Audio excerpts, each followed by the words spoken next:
লজ্জার হার ইস্ট বেঙ্গলের, আজকে লজ্জার হার। হোম টিমে তুমি হোম খেলছো, হোম সমর্থকদের সামনে 3-0 বলে হারছো। একটা ম্যাচ জিতবে, তারপরে আবার সে 3টে ম্যাচ পরে আবার হয়তো জিতবে। একটা ম্যাচ যেত, 3টে ম্যাচ হারো। এটা কি ফুটবল হচ্ছে? ইস্ট বেঙ্গলের লাল হলুদ জার্সি পরে ফুটবল খেলছো, এটা কি ফুটবল খেলা হচ্ছে? এটা তো মনে হচ্ছে, আমি কি বলবো, কমেডি অফ এরর্স। ভাই হোম টিম, হোম সমর্থকদের সামনে 3-0 বলে হারছি, আমাকে আর আলাদা করে বিষয় বলতে হবে না। একটা ম্যাচ হারবে, ম্যানেজমেন্ট এসে বলবে যে রেফারির দোষে হেরেছি। রেফারি বলে আর কতদিন চালানো হবে? আমি এটা জিজ্ঞেস করতে চাই ম্যানেজমেন্টকে, কতদিন আর রেফারি বলে টানবেন আপনারা? আজকে যেই গোলটা মিস করেছে সেলিস, যেই গোলটা সল ক্রিস্পো মিস করেছে, ওটা কি রেফারির দোষ? রেফারি কি গোল করে দেবে? নিশু কুমার ওন গোল করেছে, সেটা কি রেফারির দোষ? ভাই আমি জানি ম্যানেজমেন্ট কি শুরু করেছে, রেফারির দোষ দিয়ে বাঁচার চেষ্টা করছে। এই প্ল্যানটা আর ম্যানেজমেন্টের সফল হবে না। ভাই রেফারির দোষে 1, 2, 3টে ম্যাচ হতে পারে, পুরো লিগ হতে পারে না।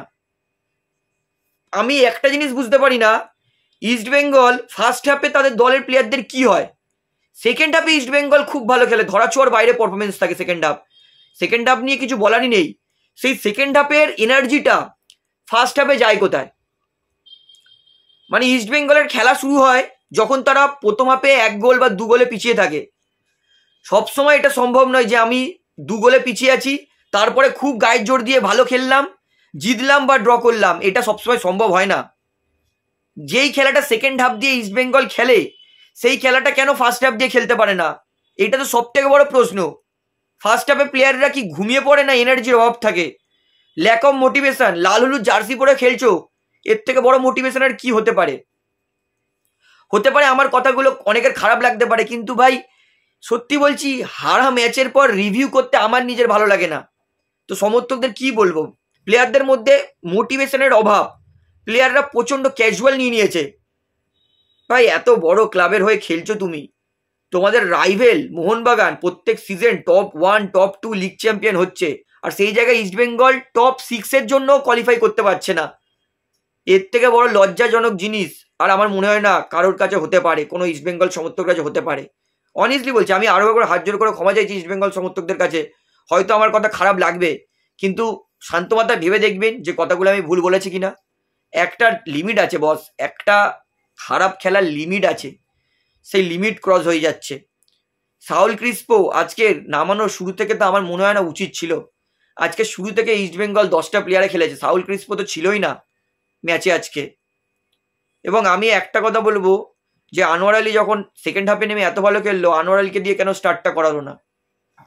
আরও একটা বড় প্রশ্ন, যে ভাই এত ডিয়ামান্টাকস মানে দেখতে পাচ্ছি যে নেই, তাহলে মেসি বাউলিকে কেন প্লেইং 11 দিল না? আজকের ইস্ট বেঙ্গল তাদের 19 ম্যাচে 18 পয়েন্ট, আর বাকি আছে মাত্র 5টা ম্যাচ। এই 5টা ম্যাচে ইস্ট বেঙ্গলকে কি করে আশা করব যে ভাই এই 5টা ম্যাচের মধ্যে ইস্ট বেঙ্গল 5টাতে জিতবে? যেখানে 19টা ম্যাচ খেলে 5টা মাত্র জিতেছে ইস্ট বেঙ্গল, সেখানে 5টা ম্যাচ খেলে কি করে 5টা ম্যাচ জেতা আশা করি ইস্ট বেঙ্গলের? ইস্ট বেঙ্গল যদি লাস্ট 5টার মধ্যে 5টাতে জেতে, তাহলে 18 + 15 33 হতে পারে। 33 পয়েন্টে ভগবানের ওপর নির্ভর করে কিন্তু কোয়ালিফাই করতে হবে। এরপরেও যদি আমি বলি যে ইস্ট বেঙ্গল দলের টপ 6-এ কোয়ালিফাই করার সম্ভাবনা আছে, অঙ্ক আছে, সেটা কিন্তু আমি মনে হয় আমি নিজেকে মূর্খতা হিসেবে প্রমাণ দেব।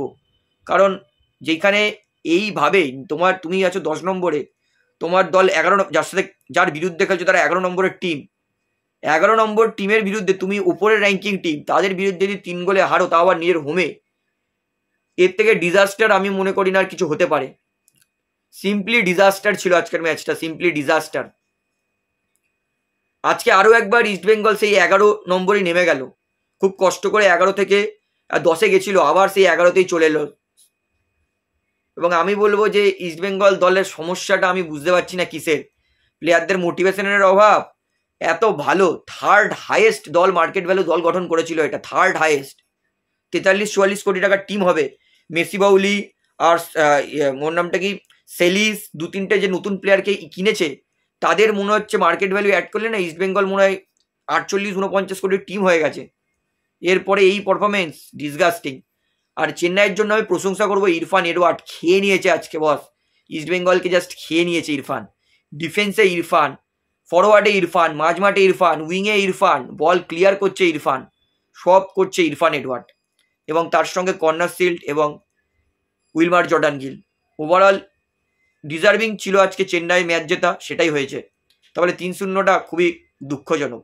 তো যাই হোক বন্ধুরা, আরো একবার ক্ষমা চাই যদি কারো খারাপ লাগে, কারণ হতে পারে আমি ইমোশনের চক্করে কিছু হয়তো বলে দিয়েছি। তো যাই হোক, আপনার ম্যাচ নিয়ে বক্তব্য কি, আপনি এই ম্যাচ নিয়ে কি বলবেন সেটা আমাকে কমেন্টে জানান। তাহলে ভিডিওটা এখানে শেষ করছি। আশা করি ভালো লাগলো। তো ভিডিওটি ভালো লাগলে অবশ্যই লাইক করুন, কমেন্ট করুন, শেয়ার করুন এবং চ্যানেল নতুন সবাইকে অনুরোধ করে তারা অবশ্যই পাবলিক ভিউ কলকাতা এই চ্যানেলটিকে সাবস্ক্রাইব করে বেল আইকন প্রেস করে অল করে রাখবেন। ধন্যবাদ।